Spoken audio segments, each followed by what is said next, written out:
Twitter, Thinking Sideways, drop the G, and we are on the Twitter. And we have a subreddit, Thinking Sideways. Any action on that lately, Devin? Some? Okay, there you go.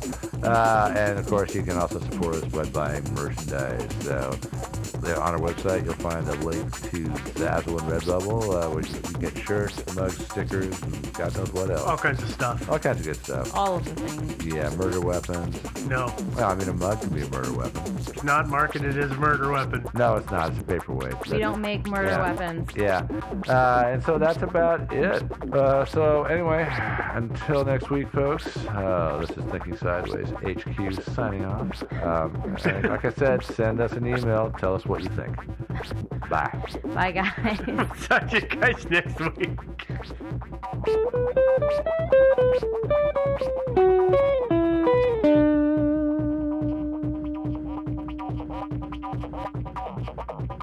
Thinking Sideways is not brought to you by otters swimming around in pools of Cool Whip. Instead, it's brought to you by you meeting us. Woohoo! If you are in the Portland metro area, or can be in the Portland metro area, we're going to do a meetup on October 14th, 2017 in the Portland metro area, actually in Portland. We don't have any details yet, so check Facebook or Reddit or Twitter for details to RSVP, because we need to know how many people are coming. We hope to see you and meet you on the 14th. Bye!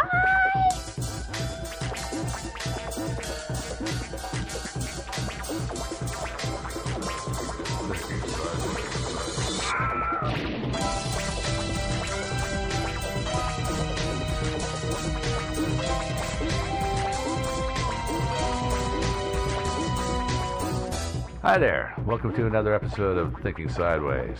I'm Joe, joined as always by Devin. And Steve! Okay. You almost said Joe for some reason. What the hell? You were looking at him. Don't even think about it, dude. It's hard to keep our aliases straight, you know? I have a hard enough time with my regular name, apparently. Yeah. We're just going to go by numbers starting next week. But I'm 17. yeah, for this week, I'm still Joe. And we've got a mystery for you, believe it or not. We're going to talk about a strange death. A guy named Zygmunt Adamski. Happened in England 37 years ago, and if you're listening in the year 2050, well, you do the math. This is 2017. Before we go any further, though, I'd like to give a shout out to our listener, Savannah, who suggested this about a year and a half, 2.5 years ago, actually. It's been a while. Sorry, Savannah. I hope you're still alive. But if you are, you know, hey, shout out. Also, a hat tip to Robin Warder over at the Trail Went Cold, because he used to write for Cracked, and he wrote an article about this particular little mystery. Oh, was that Robin's art? I so rarely read the author line. Actually, I don't know if you noticed this about Cracked, but they don't. put the author's name in very, very tiny font. That may explain why I never noticed it. Probably. Yeah. Yeah. Well, back to our story. The year was 1980. Zygmunt Adamski was an immigrant from Poland who lived with his wife, Lottie, in the village of Tingley, England. And I'm pretty sure I'm pronouncing that correctly because I've seen various videos, interviews, stuff like that. I first assumed it was Tingley because who the hell would name their town Tingley? But apparently... Tingley. The British. Yeah. So anyway, now that we've gotten hate mail started, let's keep going. Yeah, it's at Tingley is in West Yorkshire. I'm sure you all know where that is. But if you don't, it's about halfway between London and the Scottish border. Duh. The northern part of the country. Yeah. Zygmunt worked as a coal miner in the Lofthouse Colliery pit, which is a fancy term for a coal mine. The mine was about 2 miles east of Tingley, and Zygmunt had been married to his wife Lottie for... Not really sure. I've heard various stories about they met in Poland and emigrated together, or he met her here, and we don't really care. Well, we don't really know. We don't know, and it's not really that relevant to our story anyway, exactly when he came here, when they met. More than like a year. Yeah, more than a year. Yeah. They were not newlyweds. Yeah. No, I don't. Not at I think that would be an interesting point if they were newlyweds, but we don't really care once they're not. She would obviously be the murderer, Yeah. But, I don't know her age, but I do know that he was 56. Oh, so this happened, so probably married a long time. Probably. Okay. I'm guessing. Gotcha. Yeah. And also Lottie, his wife, had been diagnosed with multiple sclerosis, sadly, and by 1980 her condition was deteriorating. So much so that Sigmund had applied for early retirement from the mines so that he could care for her full time, and apparently his request was turned down. Ugh. Which is ironic because that mine was closed down about a year later. As with a bunch of government processes like that or industries. Yeah, and maybe that was it. Maybe they might have even known about it and they just sort of said, hey, you guys, you're going to close down anyway. Why don't you let me go early? I don't know. Yeah. But They probably didn't have to pay his pension, and they just closed down. Would be my guess. I assume, I don't know. It's hard to say. I think that closed down or situation. not. I think these were union jobs. I think the pension was there no matter what. Great. Yeah. Never mind then. Yeah. Okay. What's that? I don't think they were actually. I thought That's why they were. because there's social assistance. But when all of those mines shut down, remember all the strife that happened in England for about a good decade or two because of all of that industry that moved and people just got left in the lurch. Uh-huh. So I don't think was actually a guarantee. But Yeah, I don't know. Well, luckily for Sigmund, he didn't need to find out. Yeah. okay, Ugh. good Sorry. point. Silver lining. Yeah, Jerk there's a point, silver but lining good to point. everything, right? So on being the wedding, his goddaughter was getting married, and he was the one who was going to give the bride away, so that was going to be a big day Aw, for that's- him. yeah, I that's a know, special I day. know. But the day before, Friday, June 6th, something happened. First, they had some family members who were in town for the wedding. They had them over, his wife did, and had them over for lunch. And then after lunch, he excused himself around 3:30 p.m., left his house in Stingley to, he said, go buy some groceries. Ostensibly. Ostensibly. I see it Yeah. here. Thank you. Yeah, exactly. It's there for you. Thank you. And Sigmund never came back. He passed a neighbor on the way and said a few words to him. So apparently that neighbor, whose name, of course, is unknown. There's a lot of unknown people in Always the story. Yeah. He was the last known person to see Sig alive. This unknown person was the last known person. Yeah, Yes. unknown. Gotcha. Yes, exactly. Okay. So he's an unknown known. It's a very unspecific. Got it. Yeah, exactly. And leaving the house and not coming back was kind of unusual behavior for Sigmund, who wasn't noted for going off on benders. Everybody knew him, said he was a regular guy, likable, very dependable, and just an all-around solid human being. Not the kind of guy to just go flittering off and leaving his wife. So it was unusual, and so of course, and it was also unusual because his wife did have MS and she kind of needed care, so he wasn't Yeah. the kind of guy that was just going to take off and Yeah. leave her in the lurch. And so Lottie and the family figured something must be up and reported him missing to police. And I don't know how much of a search there was for Sigmund. I think probably mostly it was kind of an APB kind of situation. The officers were told to be on the lookout for him, but I don't think they were really beating the bushes, looking really hard for him. 56-year-old immigrant. I doubt they were too awful concerned. It's not quite the same as when a 7-year-old kid gets lost. Right. Right? Or a Yeah. pretty young girl. Yeah, Yep. exactly. Yeah. What was that thing I saw? Sorry, it's a bit of a Yeah, tangent. yeah. I saw there was something Missing recently. white girl syndrome. No. It was somebody saying to their friend like, "Hey, Oh, I yeah. wish I was pretty," and they said, "Well, go missing," because I've never heard of a girl who's missing who hasn't been a beautiful or pretty young girl. So Very good point. he was not a pretty young girl. Maybe he would have. I don't know. He No, could have been pretty. I've seen pictures of them, but they're kind of low res. Yeah. So it's hard to say. And as far as police action, I'm not sure how really in-depth the investigation was, because I mean they might have actually gone into it in quite huge depth, but unfortunately we don't have any access to the records because apparently it's still considered an open case. Yeah. Yeah. And so there have been some people that have tried to investigate this a little more carefully, and the police have just basically said, hey, you got to talk to the coroner's office. They have all the records. And then you go to the coroner's office. The coroner's office says, well, these are kind of like public records, but you're not actually what we would consider to be an interested party, so you can't see them. That phrase Yeah. is just so well defined. Oh, Yeah. you're not an interested party, as in you have an official interest in this story, so buzz off. Exactly. I mean, obviously they were interested. Yeah, I mean, hey, I'm asking.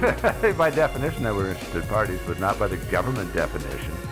And the press also at the time did not get too terribly interested in this until almost a year later, and for reasons we're going to talk about, but it did become a thing eventually. The search ended for Sig 5 days later on June 11th when his body was found in the town of Todmorden, which is about 20 miles west of Tingley, and you can find it on, of course, the aerials if you look on the internet. And the body was laying face down, and there are accounts that say it was face up, but I have reason to believe it was laying actually face down. Okay. Yeah, but it was Because like, that's how I weighed him. yeah, good point. So the body was face down on top of a large stack of anthracite coal in a coal yard next to the Todmorden train station. By the way, that coal was in nuggets. It was basically briquettes. Yeah, small. Yeah, it was wasn't big. man-formed nuggets Yeah, of coal. not big fish-sized chunks. Or raw, dust and powder kind of. It was something that had been formed by. Cracked, yeah. Yeah. Yeah. Because Nice. I saw a lot of questioning online and things with people saying stuff, and I was like, you guys didn't obviously understand what kind of coal this was, or else all of this questioning wouldn't make sense. So that's why I wanted to make Yeah. sure we pointed that out. Mm-hmm. Okay, that is a good point, by the way. Because a pile of coal can mean anything. It could be piles of chunks of coal the size of your head, Or the powder size of and dust, or or the anywhere in between. grains of size of peas, or Mm-hmm. who knows? Yeah. So, Any other units of measurement you want to call it there? kilometers. Okay. Yeah. Stone. Yeah. Okay. There you go. Light Garden years. stones, yeah. Yeah. So back to the Todmorden train station. This coal yard was right next to the station. If you look at the area view on the web, you can find the train station pretty easily. It's just to the west of the A646 highway, and according to the best information I could find, the coal yard was just to the southwest, right next to the train tracks. And wait, let me guess. It's not there anymore. No, it's not. 'Cause- Surprise. Yeah, coal's not quite so popular these days. Don't ask me why, but it's not. It looks like there's a car park there now. Yeah. Different kind of coal park. Got Yeah, exactly. But the pile of coal was reportedly about 12 feet high, and Sigmund was on or near the top of the pile. So he was up there a little ways. So the question, our mystery, well, what was Sigmund doing in a coal yard in Todmorden? He had no friends in that town, had no other business there that anybody knew about. And another question is, well, why was he dead? And where had he been for 5 days? it. Yeah. Big questions that have not been answered yet. The coal yard at that time was being run by a guy named Trevor Parker, who was the son of the owner. And he said he had been there in the morning till about 11 a.m. I think he left to do deliveries. Yeah. And when he left, he closed and locked the gates. And when he came back at 3:45 p.m., well, he found a body laying on top of a pile of coal. He called the ambulance and called police. Well, he never actually went up to the body. I don't know. He was not sure that it was somebody dead or somebody. He thought it was a drunk. He was hoping it was a drunk. He was thinking it was a passed out drunk or something like that. I think that's what you hope, or a mannequin. I don't want to go Yeah. near it. I'm gonna. You hope it's a drunk person or a mannequin, and Yep. just call somebody. Exactly, yeah. And then so he called an ambulance and the police. Apparently the ambulance got there first, and that's why it appears to me the body was face down. The ambulance guys got there. The statement by one of the policemen said, well, he was laying face up, but he had coal dust on his face. And so I can see why you would it think that he appears was that face down. the ambulance guys actually turned him over. Like you would do. And then the police, you would, of course, and the police show up. Well, he was laying face up, but yeah, he was face down, I think. So we got a body. The interesting thing, one of the interesting things, is there did climbing up the pile. At least that's one of the constables who was there that day was quoted as saying that. He said it was undisturbed. There were no signs that anybody had climbed up or down it. This led to some speculation later that Sigmund had been dropped on the coal pile by a UFO. Well, I'll dispute that later. I'll wait. Yeah. I'll wait till the theories for that. Okay. And of course, another reason for this UFO speculation was that the constable I just mentioned was named Alan Godfrey, who was involved in the Todmorden UFO incident about 5 months later. That is kind of a famous, or semi-famous at least, UFO mystery. Yeah. Yeah, it is well known. It's funny how, like, whenever police are involved in a UFO mystery, suddenly it becomes, like, very credible. Yeah. You notice that? Yeah, I noticed. Well, actually, Godfrey doesn't seem like a total nutcase, to be honest. But anyway, enough about the Todmorden UFO incident.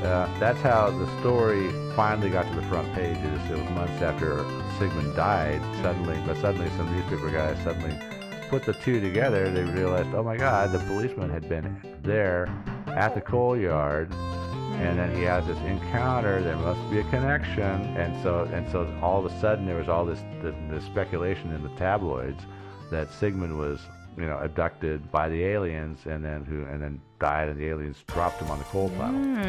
Yeah, And then We'll talk more saw about the police that officer later. decided to track them because aliens are just weirdly, they just follow people like that. Okay, sure, something okay. like that. Yeah, We'll talk about all that in theory. Yeah, we'll talk about that a little more. That is one of the theories out there, though, about the UFO abduction, and that's why he disappeared for 5 days.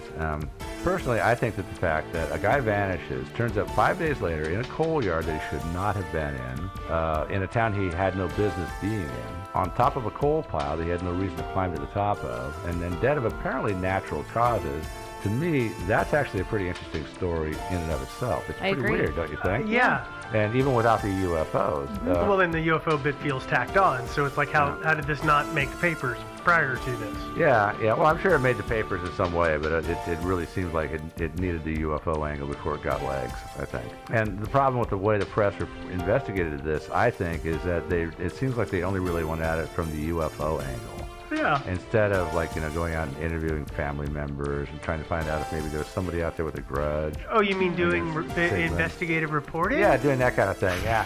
Overrated. I know. I'm sure the police did some investigating on that score, but of course, as you know, as I've already said, their records are kind of closed. So because it's an open case, and that's why when we talk about this mystery, there's so many people like an unknown person said this, but his name is unknown, etc. But let's go back to our dead body. According to the accounts I've seen, Sigmund's clothes were actually in good condition, so they weren't filthy, so he wasn't sleeping in the gutters for the 5 days that he was missing. His wallet and watch were missing, and his shirt was gone also. Yeah, his trousers had apparently been incorrectly buttoned, which makes you wonder if somebody dressed him after death. Presuming by shirt you mean his collared shirt. Yeah, he had a vest on. Yeah, so not a T-shirt, but his collared shirt. Did he have an actual vest on, or did he have a British vest on? He had a string vest. He had a string vest on, whatever that is. Okay. It's like a string bikini, maybe? Well, I was just going to say, because in British terms, a vest is actually an undershirt. And then, what we call vest is like the undercoat. I don't remember what they call it. Yeah. Waistcoat. It could have been that. Yeah, just about all the sources I've seen for this are British. So, and I always do have a little bit of a problem with that. I mean, I'm starting to figure out that honey bucket means toilet. Well, that's the problem, is that there's no photos of the body. The photos you will see online are all reenactments. Yeah, but on the BBC, I think there was somebody like that. Yeah. Those aren't really the body. Okay, so I'm sorry I interrupted you. So you were talking about his pants. The pants were incorrectly buttoned. There are other accounts out there, by the way, that say his jacket was buttoned wrong, that his pants were unzipped. So, as always, conflicting accounts.